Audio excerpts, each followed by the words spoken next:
content de vous retrouver aujourd'hui pour vous parler d'un autre numéro, Télésanté, médecine d'ici et médecine d'ailleurs. C'est cette émission que nous avons l'habitude de vous proposer.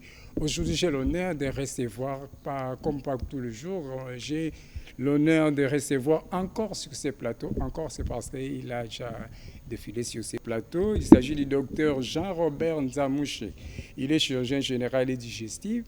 Il prête ses services ou il est chef de service de la chirurgie de l'urgence au CHI de Lille. Bonjour docteur. Bonjour Michel.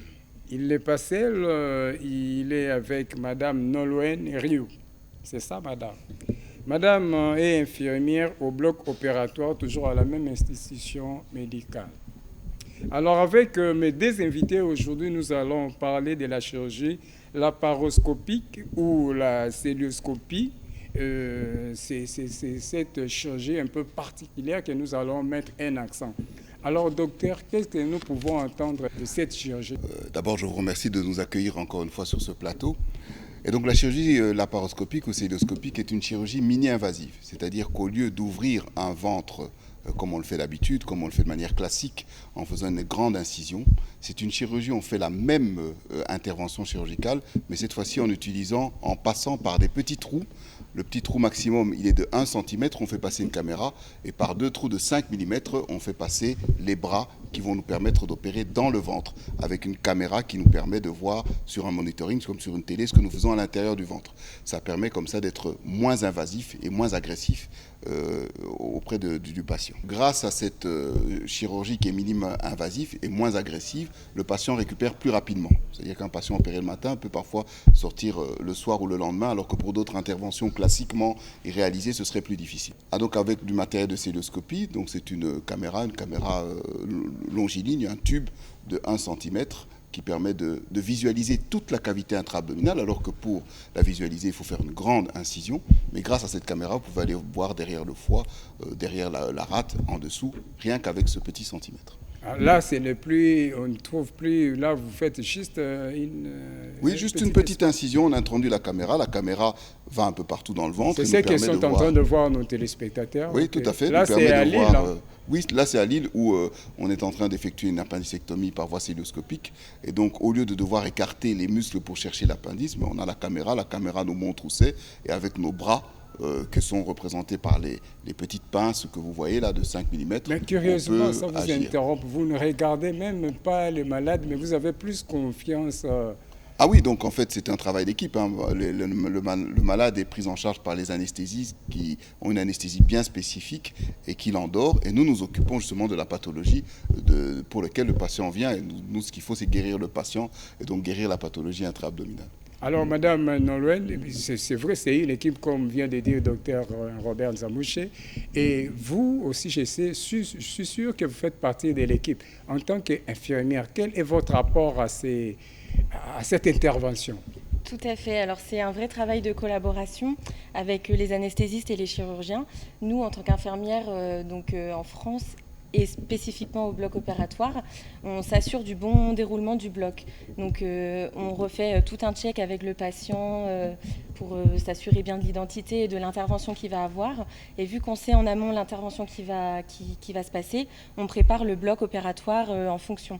Donc là, par rapport à la cœlioscopie, on va préparer la colonne de cœlio, on va s'assurer du bon fonctionnement de cette colonne, on vérifie que tout fonctionne bien.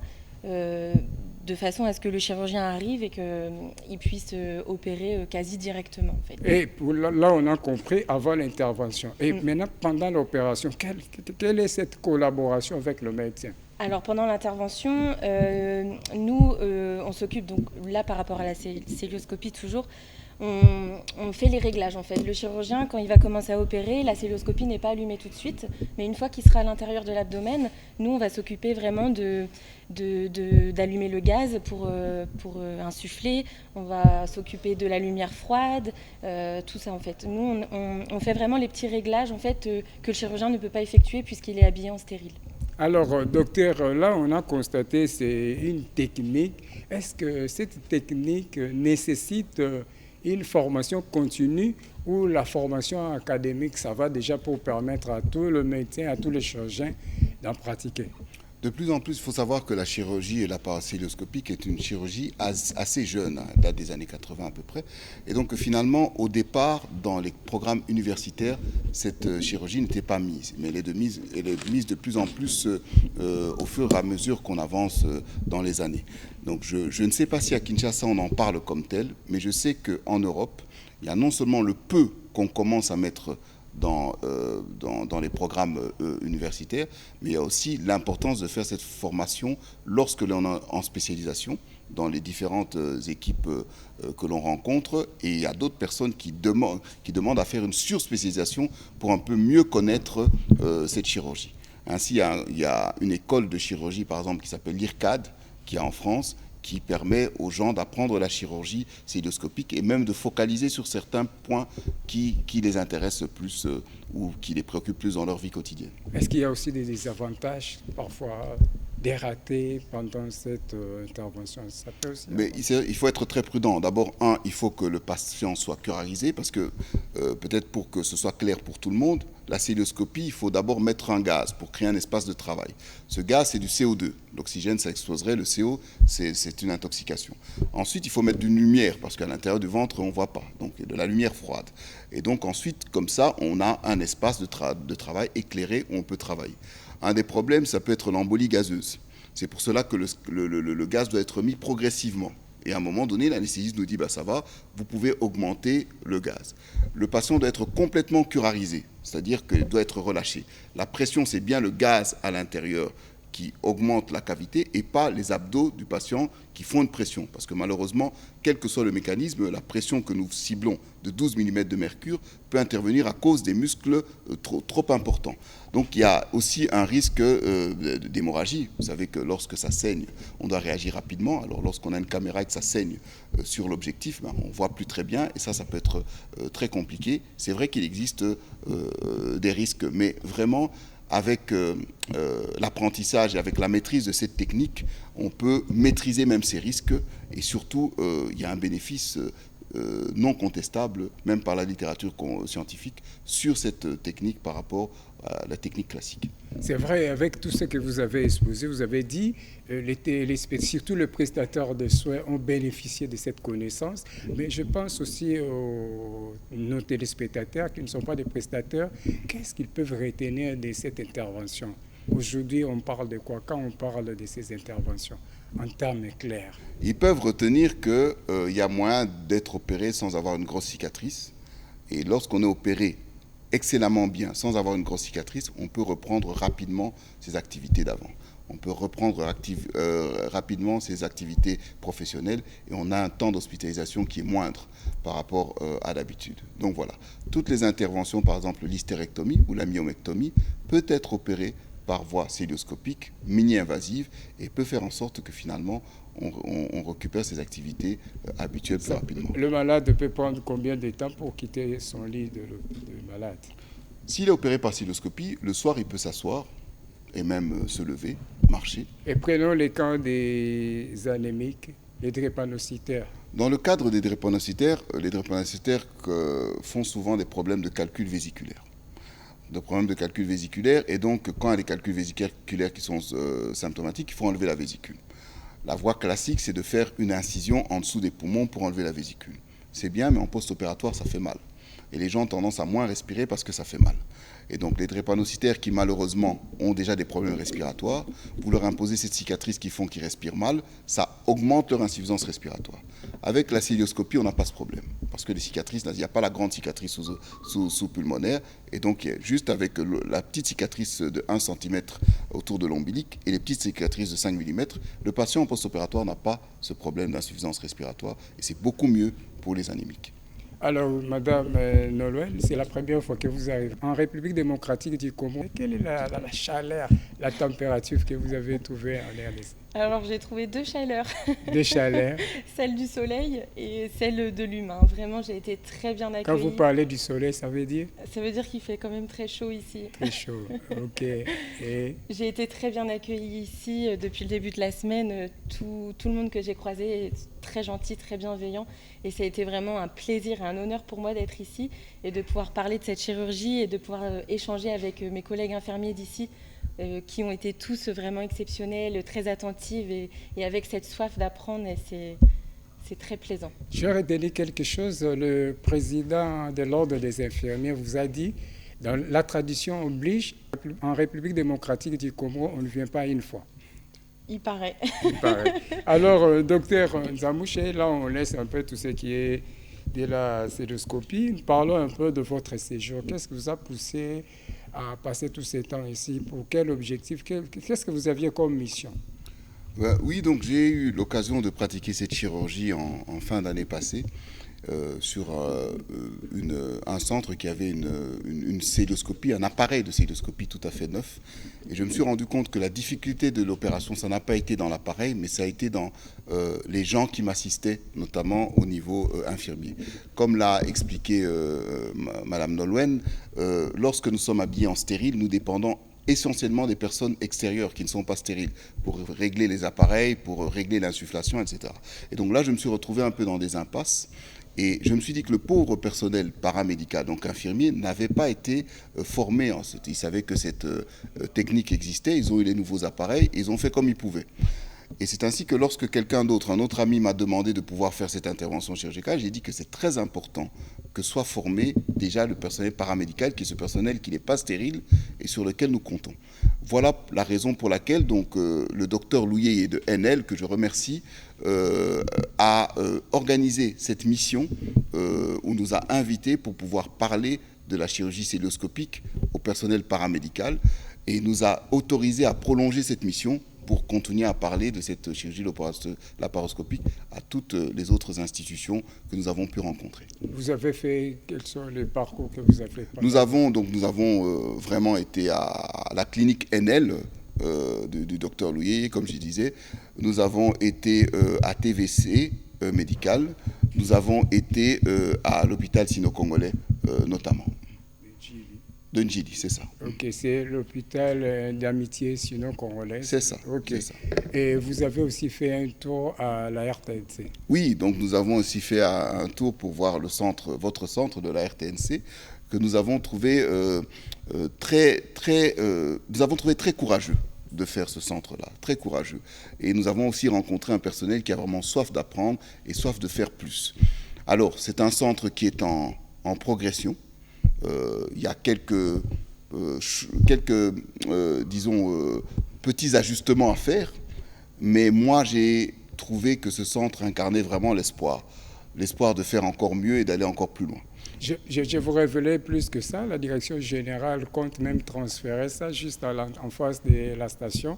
Et là, on aura encore une polyclinique, mais encore qu'est-ce qu'on a. Mais pour le moment, donc, nous allons continuer avec des collaborations. Et quel est l'intérêt, madame, pendant que vous faisiez ces échanges, comment vous avez trouvé le personnel médical de la RTNC? Alors, ils étaient, comme disait Jean-Robert, en soif d'apprendre vraiment. Ce qui m'impressionne un peu ici, c'est qu'à chaque fois que nous allons faire des représentations ici, tout le monde est très à l'écoute, très attentive et ils ont envie d'avancer en fait, ils ont envie d'évoluer avec nous et je pense que c'est ce qui fait un peu cette richesse de notre semaine et de tous ces moments passés avec eux. Oui, merci docteur aussi pour le geste que vous avez posé à notre hôpital. Je pense qu'au nom de tout le personnel de la RTNC, surtout de madame, le DG, nous vous disons merci, nous l'avons dit hier et nous pensons que nous allons garder contact aussi avec vous, pourquoi pas avec votre institution hospitalière.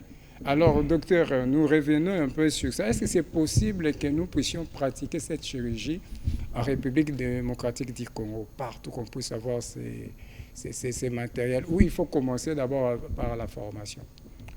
D'abord, que ce soit possible, à votre question, je réponds oui. Il n'y a aucune raison pour que le citoyen occidental puisse bénéficier des meilleurs soins et les citoyens congolais puissent bénéficier des soins un peu plus rustiques. Il n'y a aucune raison. Donc ce qui est bien pour le citoyen occidental doit aussi l'être pour le citoyen congolais. Et bien sûr, nous devons passer par la formation.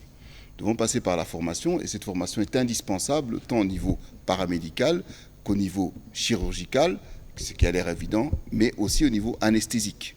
Parce que dans l'anesthésie, il y a quelques subtilités que l'on a dans la chirurgie cœlioscopique qui n'existe pas dans la chirurgie classique. Et vous aviez aussi, lors des assises de l'AFMED et de votre séminaire des rétro-communs, qu'on reviendra un peu pour comprendre les deux concepts, et vous avez eu des contacts. C'est possible avec des assurances que la population aussi puisse se faire soigner, parce qu'on vous a vu pendant ces assises des contacts avec d'autres firmes. Oui, nous continuons les contacts avec le gouvernement et avec les assurances, parce que malheureusement la chirurgie cœlioscopique est une chirurgie assez chère, parce qu'il y a le problème des disposables qu'il faut changer. Mais le bénéfice pour le patient, parce que moi je parle vraiment du patient, est tellement important que ça vaut vraiment la peine que l'on puisse investir. Vous savez, si un patient fait 10 jours d'hospitalisation, c'est 10 jours où il n'a pas d'activité professionnelle, 10 jours où l'économie du pays s'en trouve ressentie. Tandis que s'il sort le soir ou le lendemain, on a tout de suite un bénéfice social inégalable. Madame, vous avez aussi exposé et échangé avec notre corps médical. Quel était votre message? Et le docteur aussi va nous dire le résumé de ce qu'il a véhiculé comme message. Le message principal, je pense que c'est de leur dire qu'ils ont le matériel à disposition pour la plupart. Et c'est vraiment de pouvoir les aider à faire fonctionner ce matériel. C'est plus dans le sens d'encouragement, je dirais.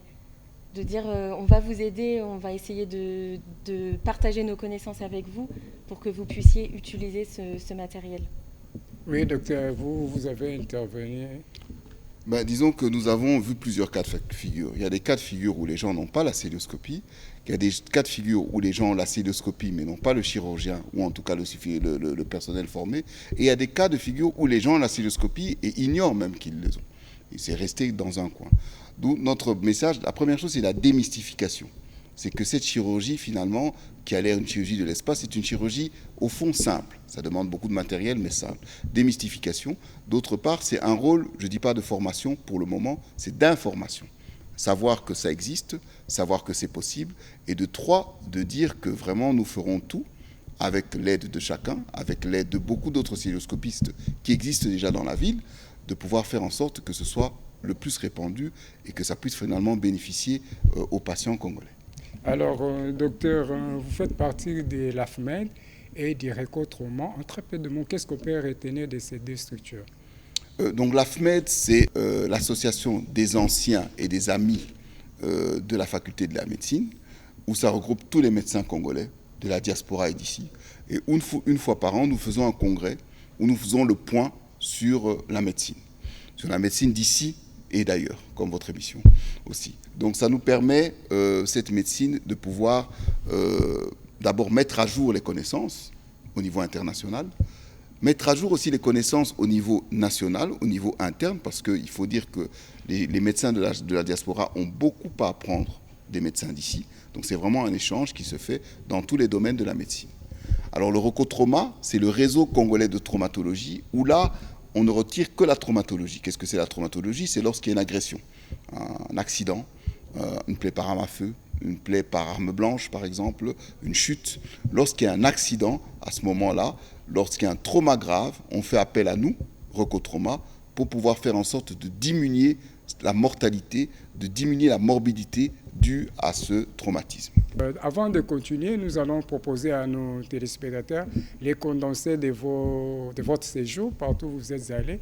Et vous avez vu aussi les autorités académiques et du secteur de santé. Docteur Robert, qu'est-ce que vous pensez? Disons, on peut attendre à quelque chose? Oui, disons qu'il était fondamental par rapport à cette technique pour qu'elle soit répandue. Vous avez tout à fait parlé des assurances, etc. Et je vous ai parlé de la nécessité qu'elle soit répandue. Donc c'est important en effet qu'avec le gouvernement, nous puissions travailler main dans la main, et ainsi que le secteur académique. Vous avez demandé si c'était dans les programmes universitaires, avec le secteur académique. Et en tout cas, les contacts ont été très bons. Il y a des projets qui sont en cours. Avec qui vous avez eu contact? J'ai eu un contact avec l'inspecteur général à la santé, qui est aussi le président de l'ordre des infirmiers de toute la République, qui nous a vraiment écoutés, qui a favorisé ce contact notamment avec le secrétaire général et qui, en tant qu'infirmier, a eu d'excellents rapports avec Nolwenn où ils ont pu partager sur l'expérience des uns et des autres d'ici et d'ailleurs. J'ai eu un contact avec le secrétaire général, son Excellence Sylvain Youma, et ainsi qu'avec le secrétaire général chargé de la recherche à l'UNIKIN, M. Chimpi, Antoine Chimpi. Donc ça, c'est d'un point de vue académique et d'un point de vue gouvernemental. Et ensemble, nous sommes sur des projets pour faire au mieux par rapport à cette chirurgie. Ok, on propose à nos téléspectateurs un peu un condensé par rapport à votre séjour et des contacts que vous avez, même des formations et des échanges. Et puis on va revenir après.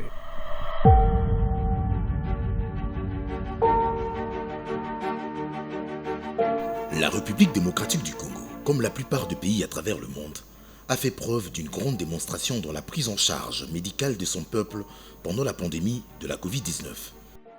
Pas de vol d'avion, de soins de patients avec le moyen de bord. Malgré l'insuffisance des infrastructures, les connaissances acquises du corps médical congolais vivant au pays ont élevé ce défi, si bien qu'il y avait des décès, mais pas comme sous d'autres cieux. Ceci dit, la Covid-19 nous enseigne qu'il faut une bonne accréditation de nos facultés de médecine et instituts supérieurs médicaux, de la bonne formation continue et permanente. C'est ce qui justifie la présence d'une équipe venant de la France, composée du directeur Jean-Robert Njamouché, chirurgien général et digestif, chef de service au centre hospitalier de l'urgence de Lille, accompagné de Madame Nolwenn Rioux, infirmière au bloc opératoire de la même institution hospitalière de Lille en France. Lors d'un court séjour à Kinshasa, capitale de la République démocratique du Congo, ils ont fait le tour de quelques hôpitaux de la ville, apprendre aux autres comment manipuler les appareils médicaux, singulièrement de la chirurgie générale, pour l'intervention chirurgicale des cœlioscopies ou la parascopie. Voici une illustration à la clinique sur le boulevard du 30 juin, dans la commune de La Gombe. On était sur une formation sur la cœlioscopie.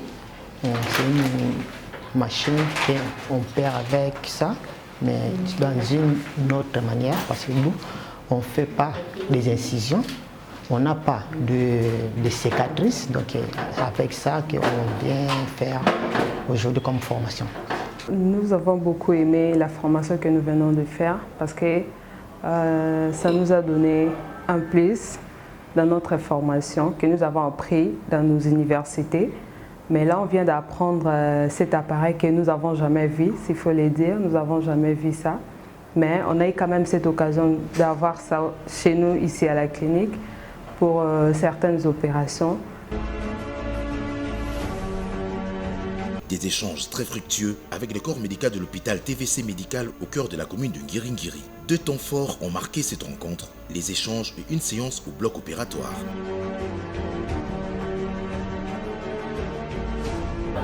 Je tiens d'abord à remercier Dr Nzamouche et toute l'équipe qui, volontairement, il a accepté de nous donner cette formation qui était très bénéfique pour tout le monde. C'était une formation très importante. Pourquoi? Parce que actuellement, il y a toujours des chirurgies à ciel ouvert, c'est-à-dire que s'il y a un problème au niveau de l'abdomen, il faut aller ouvrir, mais il y a aussi beaucoup de risques.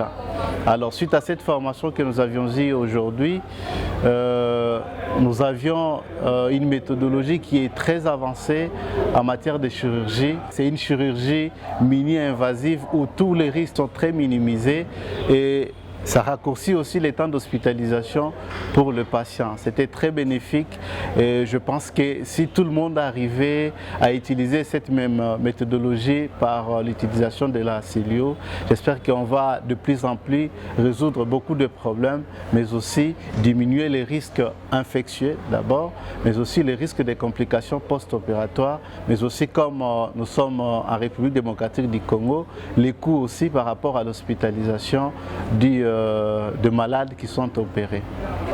Je remercie Dr Nzamouche pour cette formation qui nous a apporté beaucoup de connaissances. Ça a levé beaucoup des ignorances en nous. Il nous a parlé sur le matériel, comment préparer le matériel, comment monter la salle pour une cœlioscopie. C'est une notion qu'on avait de connaissances, mais avec des ignorances. Mais aujourd'hui, après cette formation, ça nous a permis d'enlever des ignorances qu'on avait par rapport à la cœlioscopie.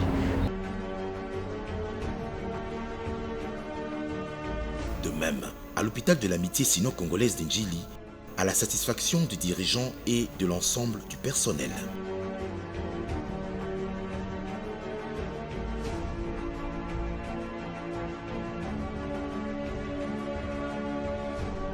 aussi pour la polyclinique de la Trinité dans la commune de Kassavoubou.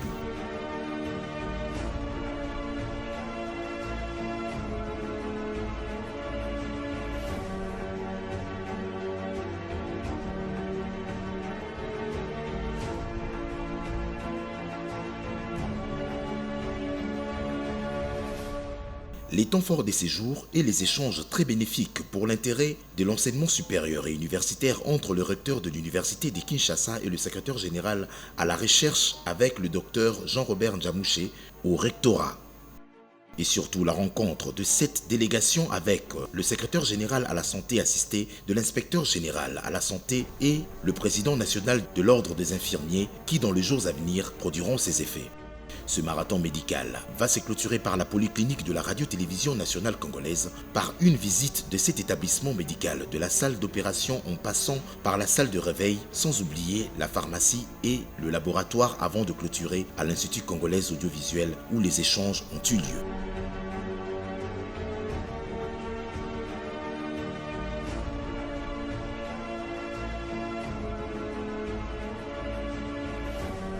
Un geste symbolique de produits médicaux ont été remis aux représentants du médecin directeur de cet hôpital.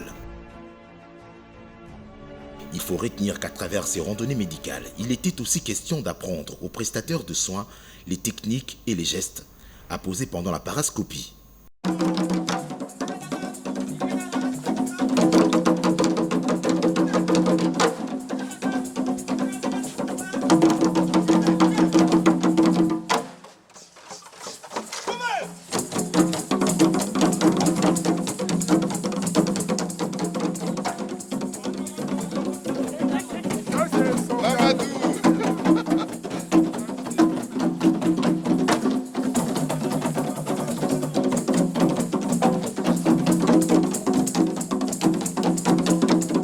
Ok, on vient de voir quelques extraits. Madame. J'ai été, en fait, en venant ici, je m'attendais à voir beaucoup de monde, à faire beaucoup de déplacements, mais je ne m'attendais pas à tout ça, je pense. Et franchement, votre surprise m'a beaucoup émue. Ok, là c'est au nom de tous les personnels de la RTNT. Alors, votre mot de la fin? Un grand merci à vous et un grand merci à toutes les personnes qu'on a pu croiser cette semaine et notamment au personnel paramédical et médical des instituts que nous avons visités. Et merci beaucoup de l'accueil que vous nous avez fait vraiment. Merci. Docteur, boucle avec vous. Là, d'abord, je remercie tout le monde, même la RTNC pour nous avoir accueillis, ainsi que toutes les institutions qui ont accepté que nous puissions venir. J'ai trouvé en tout cas partout de l'ouverture, la soif d'apprendre, la soif d'en savoir plus. Et c'est vrai que cette chirurgie, elle est faite pour nous, les Congolais, pour que finalement les interventions chirurgicales soient moins délabrantes pour nous. Et je suis sûr qu'avec le temps, avec beaucoup d'énergie et avec le même enthousiasme que nous avons rencontré, nous arriverons à faire en sorte que nous puissions bénéficier de cette chirurgie comme ça se fait en Occident. Merci aussi pour votre séjour à Kinshasa. Nous étions bénéficiaires, le peuple congolais. Nous espérons que vous reviendrez prochainement pour d'autres formations et échanges.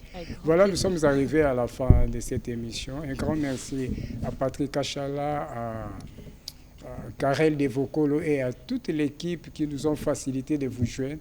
Nous pensons vous retrouver prochainement pour un autre numéro. Merci.